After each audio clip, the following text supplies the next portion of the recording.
சிலிண்டரை முன்பதிவு செய்வதற்கான நாட்கள் இடைவெளி நீடிக்கப்பட்டுள்ளதாக வெளியான தகவல் உண்மையில்லை என மத்திய அரசு விளக்கம் அளித்துள்ளது. ஈரான் இஸ்ரேல் அமெரிக்க போர் இன்று 24வது நாளை எட்டியுள்ளது. உலகின் எண்ணெய் எரிவாயு வர்த்தக கடல் பாதையான ஹார்முஸ் ஜலசந்தியை ஈரான் மூடியுள்ளதால் இந்த போர் உலகளவில் பாதிப்புகளை ஏற்படுத்தி வருகிறது. இதனால் இந்தியாவில் சமையல் எரிவாயு தட்டுப்பாடு ஏற்பட்டதை தொடர்ந்து சிலிண்டர்களை முன்பதிவு செய்வதில் புதிய கட்டுப்பாட்டை மத்திய அரசு அமல்படுத்தியது.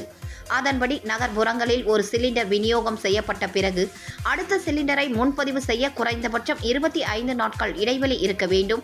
அதுபோல் கிராமப்புறங்களில் சிலிண்டர் விநியோகம் செய்யப்பட்ட பிறகு அடுத்த சிலிண்டரை முன்பதிவு செய்ய குறைந்தபட்சம் 45 நாட்கள் இடைவெளி இருக்க வேண்டும் என்று மத்திய அரசு உத்தரவு பிறப்பித்தது.